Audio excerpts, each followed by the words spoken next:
कथा कहती है,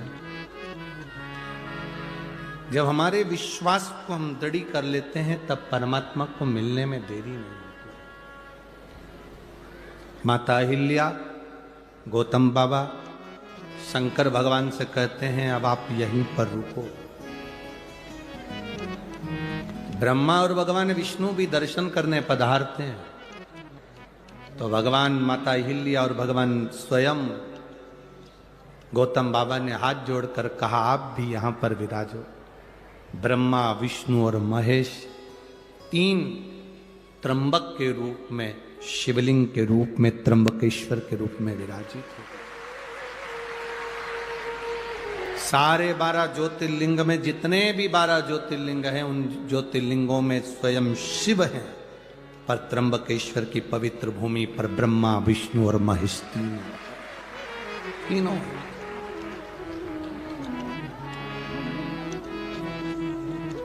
कितने किस्मत वाले हो जी आप लोग।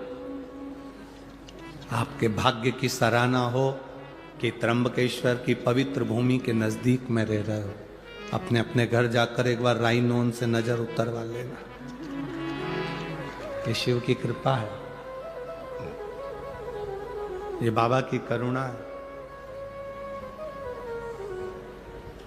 आप अगर शंकर के नजदीक में हैं तो आप भाग्यशाली हैं।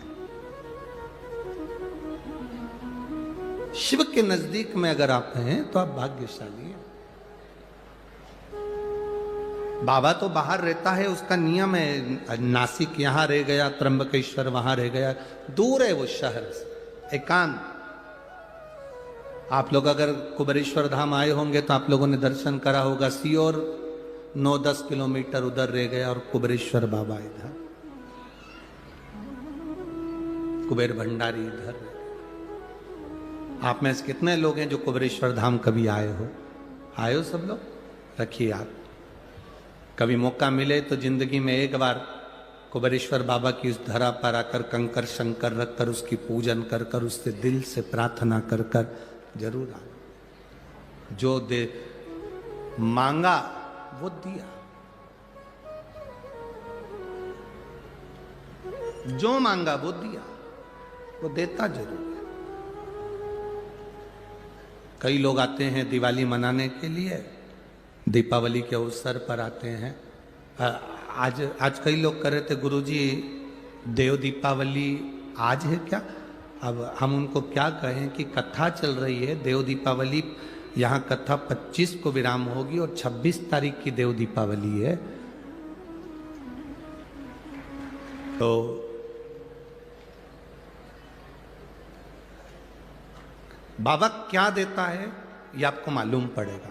आपको कल कथा में कहा था देव दीपावली के दिन 7 दीप 7 पुष्प का पूजन अवश्य करें। खजाना लुटाता है। जैसे हमारे यहाँ कुबेरेश्वर धाम पर दिवाली के दूसरे दिन सुबह 9 बजे से 12-1 बजे तक खजाने का काम रहता है। बाबा का जो दीपावली का खजाना रहता है वो लुटाया जाता है, वो दिया जाता है। लोग उसको लेने के लिए दीपावली की रात्रि को वहां पहुंचते हैं, विश्राम करते हैं, लेते हैं, सुबह चले, फिर उसको अपने अलमारी तिजोरी में लोग रख ले, फिर पहुंच जाते हैं अगले साल। बाबा इतना भर देता फिर पहुंच जाते। ये बहुत जरूरी। जब तक हम उसके भरोसे पर नहीं रहेंगे तब तक वो साधता नहीं। अब 2.5 साल का बच्चा 5 महीने पहले हो गया कैंसर, कैसे सधे वो माता पिता के हृदय की बात कौन जाने कि क्या स्थिति होती होगी एक माँ की, क्या स्थिति होती होगी एक पिता की। पर मेरे बाबा दया करना,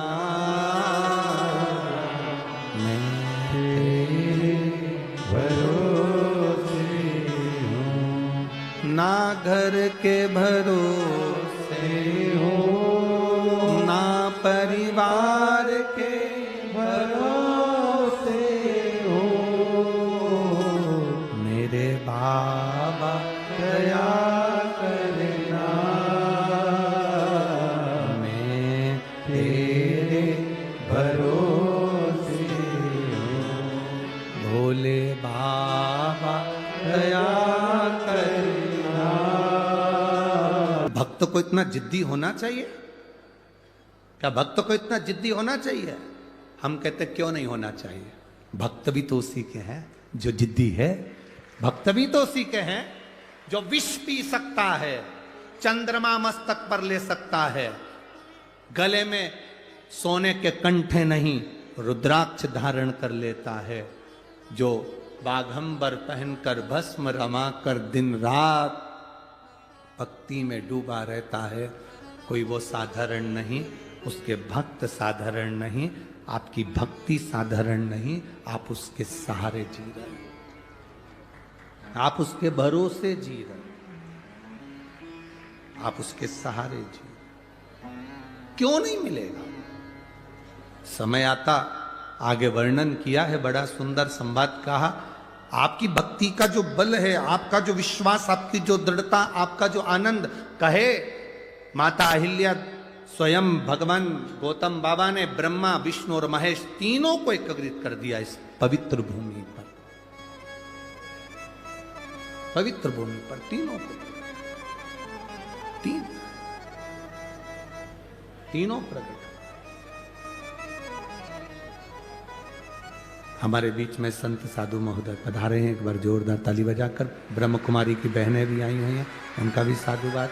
सबके चरणों को नमन करता हूं। शिव तत्व की प्राप्ति इसी को कर। आपकी एकाग्रता, आपका विश्वास टूटे ना। और मेरी जीजियों, ऐ मेरी नासिक की बहनों,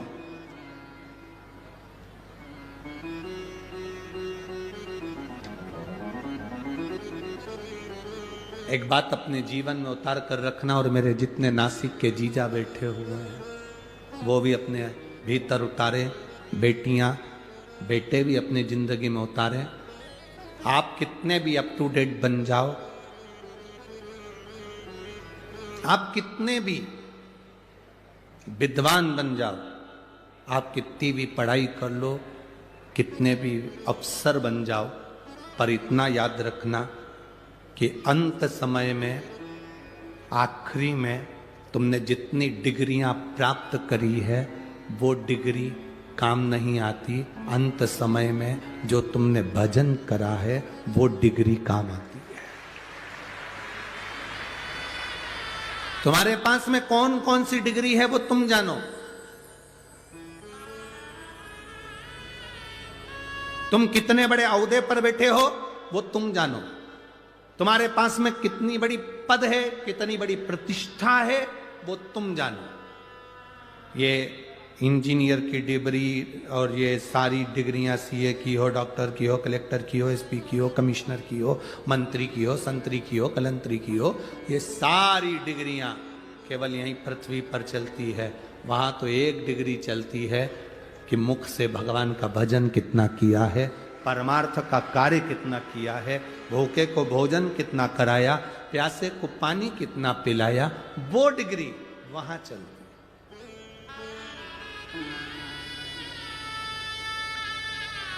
तुम साड़ी पहन रही हो, दूसरे से पूछोगे ना तो वो दिन भर तुमको साड़ी पहने हुए भी साड़ी में कहीं ना कहीं तुमको गलतियां दिखा देंगे। थोड़ा नीचे करो, हाँ पाँव में दबा के नीचे करो, हाँ। फिर किसी से पूछो, देखना ठीक लग रही हो ना, पीछे से थोड़ी सी नीची होगी, आगे से ऊंची होगी, नीचे करो। अब उधर से करी तो इधर से। फिर किसी से पूछो, अब ठीक है, पटली थोड़ी गड़बड़ है, अब इस डालो। आप अब ठीक लग रही। फिर किसी से, पटली तो ठीक है, नीचे से जो लटकन आ रही ना वो गड़बड़ है, उसको थोड़ी सी ऐसा खोल। फिर किसी से पूछो। पूरी अगर दूसरे से पूछोगे, 10 लोगों से पूछोगे तो कभी आप सफल नहीं हो सकते। अपना श्रृंगार करा है, कहीं किसी से मत पूछो, दर्पण के पास जाओ, कांच के सामने जाकर खड़े हो जाओ, कांच आपको बता देगा कि आप कैसे लग रहे हो। कांच के सामने जाओ, इनसे पूछोगे ना तो ये सब बताते रहेंगे। कोई कहेगा ये, कोई कहेगा वो, कोई कहेगा ऐसा, कोई कहेगा वैसा। आप जितने लोगों से आप योगी से पूछो तो वो कहेगा योग करो। पंडित जी से पूछोगे तो कहेगा भगवान को पाना है तो यज्ञ करो। योगी से पूछो तो कहेगा योग करो। भोगी से बोलोगे तो कहेगा भोग करो। साधु से पूछोगे तो कहे पण है शिव महापुराण की कथा, कांच है शिव पुराण की कथा। एक बार सामने जाकर बैठ जाओ, तुम्हारा मन करे पानी का लोटा उठाओ, मंदिर पहुंच जाओ, श्री शिवाय नमस्तुभ्यम मुख से 11 बार 21 बार प्रतिदिन निकालो, प्रतिदिन। दर्पण है शिव पुराण। दूसरे से पूछोगे वो बताएंगे क्या हो गया, मेरे को दुख है, दुख है ऐसा करिए, जाओ वहां जाकर भभूति लिया ना, वहां जाकर बेल बांध दिया ना, वहां नारियल बांध दिया ना। किसी के यहाँ गए, कहीं का कोई घूम रहा था, उससे पूछ लिया तुम बता दो मेरे को तकलीफ बहुत सारी है। उसने कह दिया तेरी पड़ोसन ने तेरे ऊपर कुछ करा है। अब पड़ोसन से संबंध अच्छे थे, बेचारी से बिगाड़ा हो गया। फिर किसी ने कह दिया तेरी बहू बुरी आ गई, किसी ने कहा बेटा ही बुरा हो गया, किसी ने कह दिया तेरी बहू मायके से करा के लाई थी इसलिए तू बीमार पड़ गई। बस व्यर्थ की बातें दिमाग में भर लिए, कचरा इकट्ठा कर लिया। तुमने सबसे पूछा मैं कैसी लग रही, मैं कैसी लग रही, मैं कैसी लग रही। एक बार शिव पुराण में पहुंच जाती, एक बार दर्पण के सामने खड़ी हो जाती, मालूम पड़ जाता सब व्यर्थ। ये सारा ढोंग प्रपंच कहीं नहीं। कोई कहे तुमसे कि किसी ने तुम्हारे ऊपर कुछ कर दिया, किसी ने कह दिया तुम्हारे ऊपर तुम्हारी बहू ने कुछ कर दिया, किसी ने कह दिया सास ने कुछ कर दिया, किसी ने कहा मेरी दुकान उसने बंद कर दी, किसी ने कहा उसने ये बंद कर दिया। अगर ये तंत्र मंत्र काम करते होते तो दुनिया के लोग सबसे पहले वो दिल्ली में बैठा है।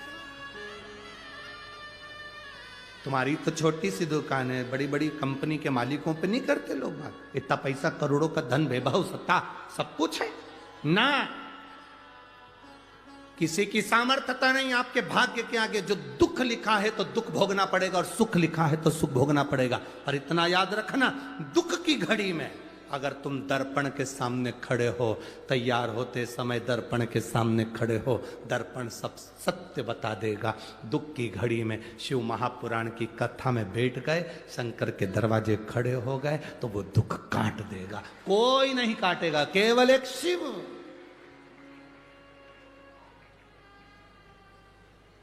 भगवान ओघड़दानी तुम्हारी तकलीफ काट देगा। आखिरी में मिलना भी किससे, उसी से तो जाकर मिलना है। प्राण छूटने के बाद तुम में से कितने लोग हैं जो कहीं और लेकर जाते होंगे? हमको तो नहीं लगता। मरने के बाद सब लोगों को शमशान लेकर जाते हैं। नासिक में और कहीं ले जाते हो 5 स्टार होटल में तो बात दूसरी। तुम्हारे यहाँ मरने के बाद लोगों को अगर कहीं क्लब मिलब में ले जाते हो तो बात दूसरी। वाटर पार्क मरने वाले को लेकर जाते हैं, अरे बोलो तो जम के। नहीं हो सकता है नासिक की मेथड अलग हो, डिजाइन अलग हो। यहाँ मरने वाले को हमारे यहाँ हम 5 स्टार होटल में लेके पहले उनको सुला देते हैं, फिर सब पार्टी मनाते हैं, इसके बाद उनको आखिरी में तुम कहीं 5 स्टार ले जाओ, सुपर स्टार ले जाओ, चाहे टिंकल स्टार, तुम्हारी मर्जी पड़े जान ले जाओ, पर आखिरी में मुर्दे को तो शमशान ले जाना ही पड़ेगा। और शमशान में कोई दूसरा मिलने वाला नहीं। एक जिसको श्राप लगा था दक्ष प्रजापति का, शिव तुझे श्राप देता हूं, तू शमशान में निवास करेगा। शंकर भगवान कहते हैं मुझे कहीं जाना ही नहीं पड़ेगा, आखिरी में सब मुझसे मिलने यही आ जाए। क्या करूं,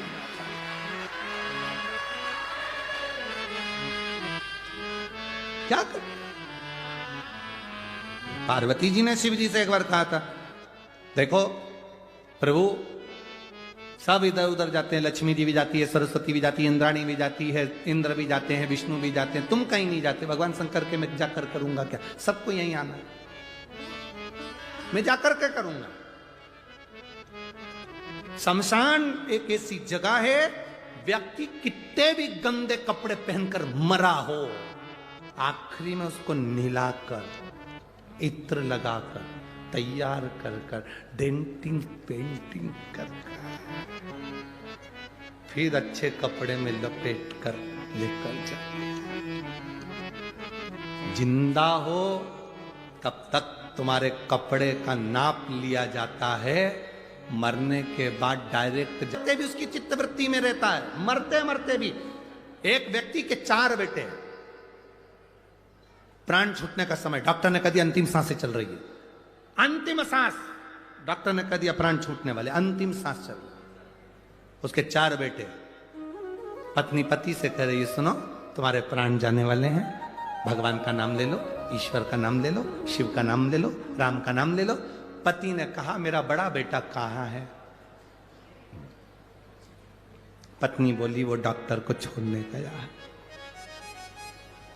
थोड़ी देर बाद पत्नी ने कहा भगवान का नाम लो, देखो अब सब छोड़ दो, ये मोह माया, भगवान का नाम लो, अंतिम सांसें चल रही। मेरा दूसरा बेटा कहाँ है? दवाई लेने गया है। देखो फालतू की बात मत करो, तुम भगवान का नाम लो, राम नाम, कृष्ण नाम, शिव नाम बोलो। फिर बोलो तीसरा बेटा कहाँ है? पांव दबा रहा है। थोड़ी देर बाद फिर उठ के बोला चौथा बेटा कहाँ है? बस तुम्हारे लिए नारियल पानी लेने गया है। इतने में मरता हुआ व्यक्ति उठकर बोला चारों की चारों यही मर रहे हैं तो दुकान पर कौन गया है? दुकान पर अंत समय प्राण छूट रहे, दुकान याद आ रही, भजन नहीं याद आ रहा, राम नाम, कृष्ण नाम, शिव नाम याद नहीं आ रहा, अंत समय में भी दुकान याद आ रही। कैसे भजन हो? कैसे? शिव कथा कह रही है, षडानंद कार्तिकेय का जन्म हुआ। षडानंद कार्तिकेय को प्रकट करने का कारण केवल इतना था, तारकासुर का वध करना था। तारकासुर जो शिव का उपासक है, शंकर का उपासक, शिव की भक्ति में जो डूबा हुआ है वो तारकासुर है। अब लोग कहते हैं असुर है, राक्षस है। हाँ असुर है, राक्षस है, पर भगवान का भजन करता। राक्षस भी शिव जी को भजते हैं। हाँ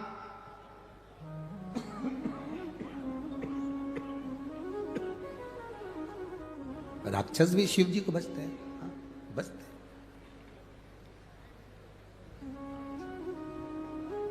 अच्छा अच्छा तो सब अपनाना चाहते हैं। हे मेरी जीजियों, जीजाओ, अच्छा अच्छा तो सब अपनाना चाहते हैं, ताजी रोटी तो सब खाना चाहते हैं, बासी कौन खाएगा? अच्छों से संबंध सब रखना चाहते हैं, बुरों से कौन रखेगा?